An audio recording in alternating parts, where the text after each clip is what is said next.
Welcome back to The Explainer. So today we're looking at a truly fascinating intersection.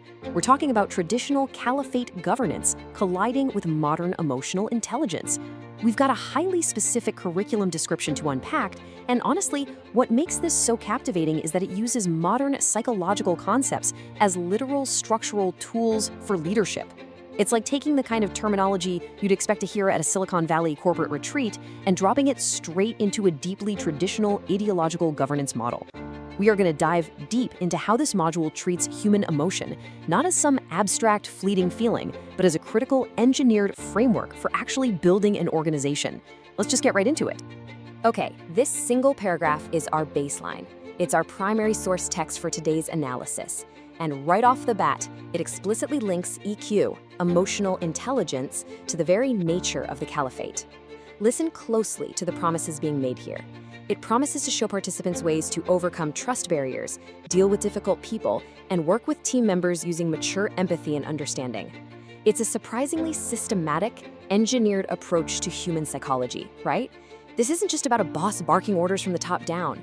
It's recognizing that the structural integrity of this kind of governance relies entirely on the emotional cohesion of its people. By applying emotional intelligence to the nature of a caliphate, the text is basically telling us that psychological alignment is just as absolutely crucial as ideological alignment. Part 1. The architecture of emotional intelligence. Notice the deliberate use of the concept of architecture here. We really need to approach this dense module description exactly like a blueprint. You see, this source doesn't view emotional intelligence as just some soft skill or a nice-to-have personality trait for a friendly manager. No, it approaches it as a structural framework. Think about it. If you're managing a highly complex, ideologically driven structure like a caliphate, emotional skills are your load-bearing pillars. It's just like any building. If the foundation is weak, the entire structure is eventually going to collapse under its own weight. In this context, human emotion literally is that foundation. This is a highly engineered approach to organizational behavior, suggesting a leader must architect the emotional environment of their team to make sure the larger institution actually survives. The curriculum explicitly breaks its blueprint down into these 3 actionable deliverables, and this is where it gets highly practical. We aren't dealing with abstract philosophy anymore, we're looking at a syllabus designed to train actual leaders. These 3 prongs represent the complete life cycle of teamwork. First, you've got forming the team, which means you have to overcome trust barriers. Then you've got the day-to-day operations, which inevitably means dealing with difficult people and everyday friction. And finally, you have elevating that team to its highest potential, which demands working with mature empathy. For the rest of this explainer, we're going to isolate and analyze these 3 pillars one by one just to see how they interlock and support the larger organizational structure. Moving right along to Part 2, Overcoming Team Trust Barriers. So before any complex collaboration can ever happen, you've got to remove the foundational blockades. The text specifically isolates trust barriers. It doesn't just offer vague advice like, hey, try to build trust. It acknowledges a universal organizational truth. Bringing people together naturally creates friction and triggers defense mechanisms. Whether you're launching a tech startup or establishing a new branch of governance, people are always going to arrive with their guards up. You simply cannot govern effectively if you ignore the invisible walls your team has built between each other.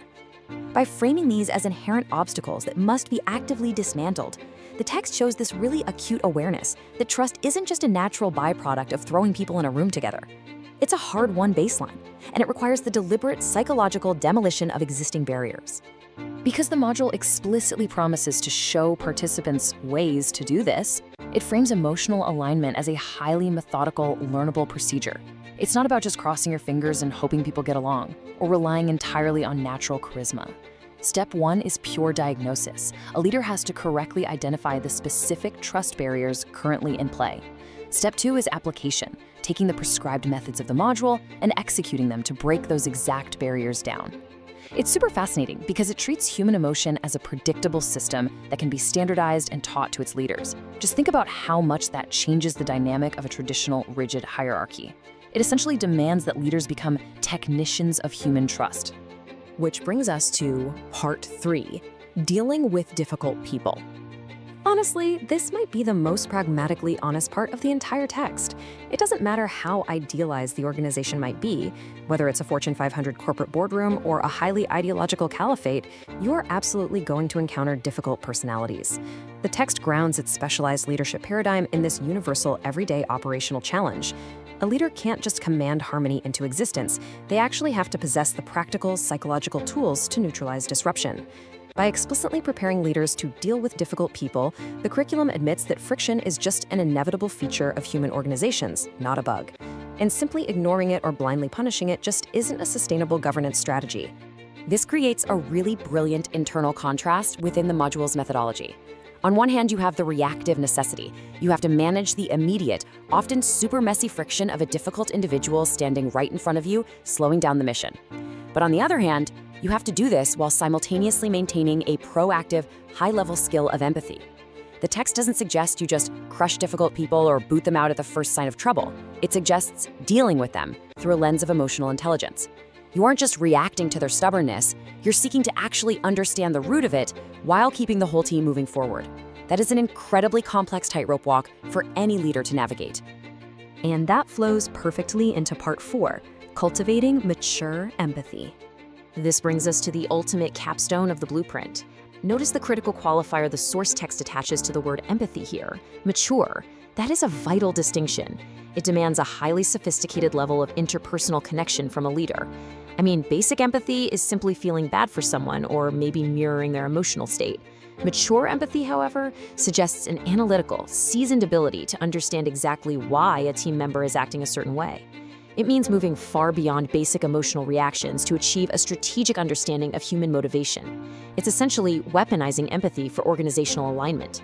You understand your people so deeply that you know exactly how to support them, motivate them, and guide them even when times are incredibly stressful. The text directs this mature empathy specifically toward team members. So this isn't empathy just for empathy's sake. It is the ultimate tool for cohesive organizational output. By deeply understanding the people within the structure, a leader can maximize their potential, align their diverse efforts, and maintain the integrity of the team under intense pressure. True, mature understanding becomes the vital binding agent that prevents that entire architectural framework we've been discussing from just collapsing.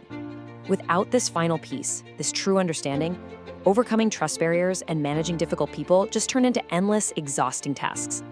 Empathy is what transforms a group of managed individuals into a unified, resilient team. Finally, let's look at part 5, the nature of leadership. Synthesizing all of this brings us to a really fascinating conclusion regarding the text's view of governance. Our source directly ties these highly specific psychological competencies to the nature of the caliphate itself. To lead within this specific structure, according to this curriculum, you have to utilize structural emotional intelligence. A successful leader here systematically dismantles trust barriers like a trained technician. They pragmatically manage interpersonal difficulty without ever losing focus, and they consistently demand advanced, mature empathy from themselves when interacting with their team. It completely defines leadership, not just as an administrative or authoritative role, but as an intensely psychological endeavor. As we wrap up this explainer, I want to leave you with a provocative thought to carry with you. Think about the source text we just deconstructed and the sheer, unfiltered pragmatism behind it. How does building these highly specific psychological pillars, trust building, conflict resolution, and mature empathy, fundamentally alter the nature of such a traditional leadership structure? It really reframes our entire understanding of their operational strategies, kind of proving that no matter the ideological background of an organization, mastering the human element remains the ultimate key to its survival. Keep analyzing, keep questioning the structure of what you read, and I will see you in the next explainer.